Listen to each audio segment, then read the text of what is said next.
Chennai shopping మాల్లో ఉగాది వేడుకలు. మీ పండుగ షాపింగ్ చెన్నై షాపింగ్ మాల్లో చేయండి. అందమైన వస్త్రాలతో పాటు విలువైన బహుమతులు పొందండి.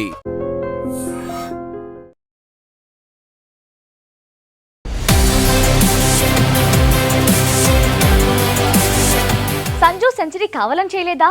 ఇది ఎవ్వరూ గమనించలేదు. అతని పని జట్టుకు మంచి ఆరంభాలను ఇవ్వడం కానీ మ్యాచ్ విన్నింగ్ ఇన్నింగ్స్ ఆడాడు.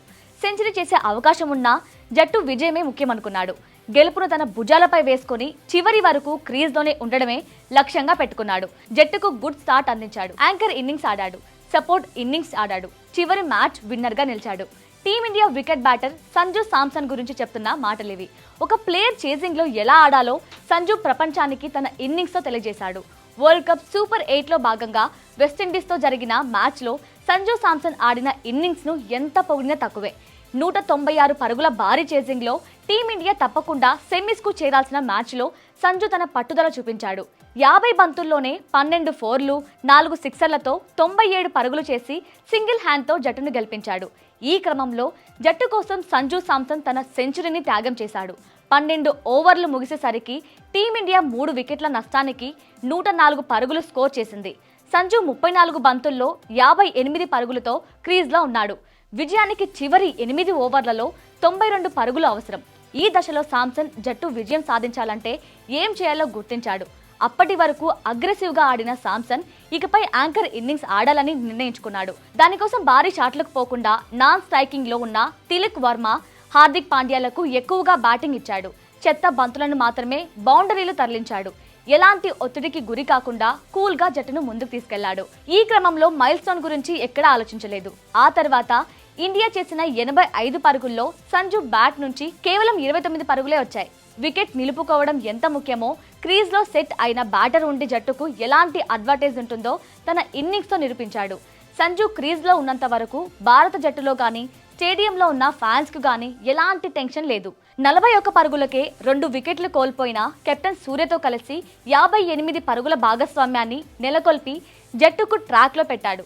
ఆ తర్వాత తిలక్ వర్మతో 41 పరుగుల భాగస్వామ్యాన్ని నెలకొల్పి జట్టును విజయ దిశగా తీసుకెళ్లాడు. హార్దిక్తో కలిసి 38 పరుగుల భాగస్వామ్యాన్ని నెలకొల్పిన శాంసన్ చివరి ఓవర్లో సిక్సర్, బౌండరీతో ఇండియాకి విజయాన్ని అందించాడు. ఖచ్చితంగా ఇండియాను గెలిపిస్తాడనే నమ్మకాన్ని ఇచ్చాడు. చివరి వరకు జట్టును గెలిపించాలని ఆడాడు తప్పితే సెంచరీ కోసం ఎక్కడా కూడా ఆలోచించలేదు. ఈ విషయం శాంసన్ ఇన్నింగ్స్ను టాప్లో నిలబెట్టింది. సెంచరీ చేసి జట్టును గెలిపించడం ఎవరికైనా స్పెషల్. ఓవర్ నైట్ స్టార్ అవ్వడం కోసం పిచ్చి పిచ్చి క్రికెట్ ఆడే ఈ రోజుల్లో శాంసన్ మాత్రం తన పరిమితిని చూపించాడు. 10 ఏళ్లుగా జట్టులోకి వస్తూ పోతున్న శాంసన్ జట్టులో అందరికంటే సీనియర్ కావడమే విశేషం. పరిస్థితులకు తగ్గట్టుగా తన బ్యాటింగ్ టెక్నిక్ని మార్చుకొని తన బ్యాటింగ్లో చాలా మంది సీనియర్లను గుర్తు చేశాడు. ఈ మ్యాచ్కి ముందు చాలా ఒత్తిడిలో ఉన్న శాంసన్ జట్టులో స్థానం నిలుపుకోవడానికి 30-40 పరుగులు చేస్తే చాలని భావించలేదు. వ్యక్తిగత స్కోర్ ముఖ్యమే అయినా జట్టు విజయం అంతకంటే ఎక్కువని భావించాడు. రోహిత్ శర్మ మెరుపు ఆరంభాన్ని ఇవ్వడమే కాదు, జట్టు విజయం కోసం చివరి వరకు కోహ్లీలా క్రీజ్లో నిలబడ్డాడు. జట్టును టోర్నీలో నిలబెట్టాడు. శాంసన్ 97 పరుగుల ఇన్నింగ్స్ సెంచరీ కంటే గొప్పది, చరిత్రలో నిలిచిపోయేది. శాంసన్ బ్యాట్ నుంచి సెమీఫైనల్, ఫైనల్లో ఇలాంటి ఇన్నింగ్స్ రావాలని, ఇండియాకు టైటిల్ అందాలని ఆశిద్దాం.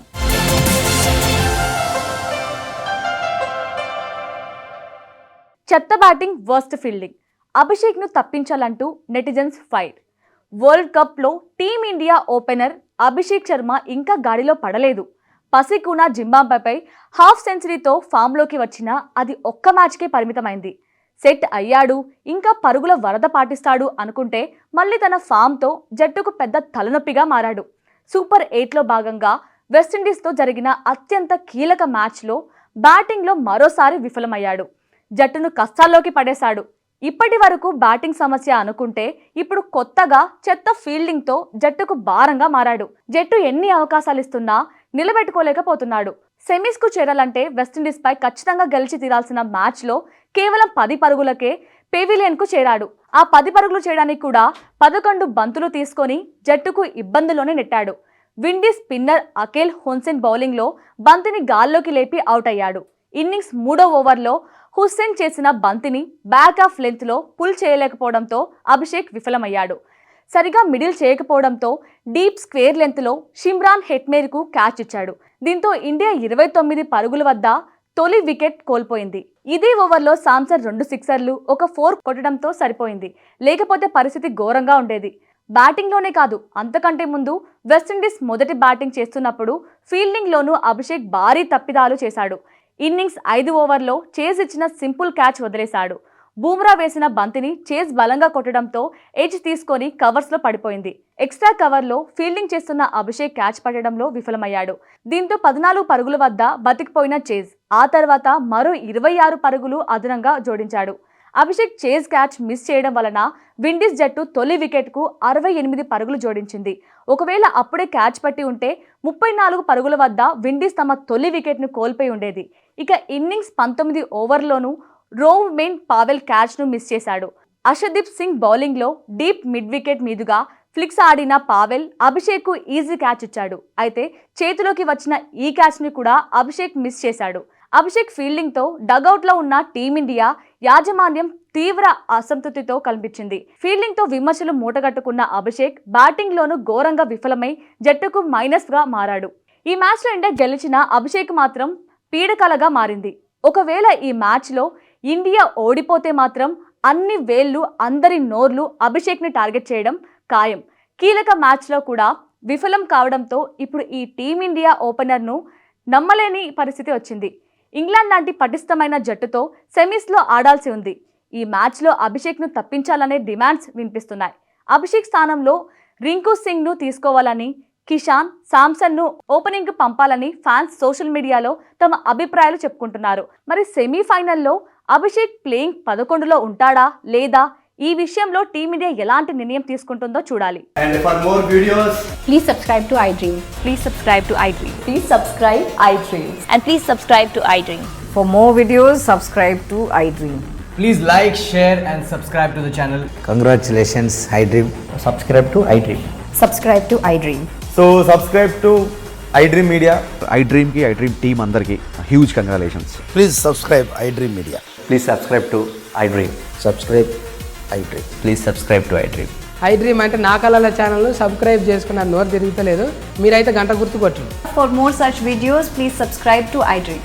Subscribe to iDream. Please subscribe to iDream. Please subscribe iDream Media. Please do subscribe to iDream. Please subscribe to iDream Media. For best entertainment and information, please subscribe iDream. And don't forget to subscribe to iDream.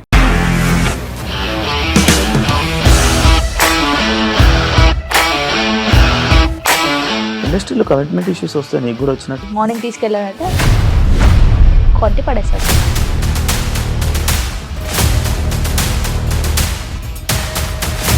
ఒక్కళ్ళు కూడా చూడలేదు ఈ cinema అని చెప్పడానికి కూడా చాలా ధైర్యం కావాలి. అది నిజం కదా, దాంట్లో ధైర్యం ఏంటి? నెక్స్ట్ డే ప్లేట్ మార్చేస్తే తప్పు కదా. As of now we are comfortable this అని నేను అనుకుంటున్నాను. రష్మిక గారిది మీది ఒకే ఊరు అంట కదా.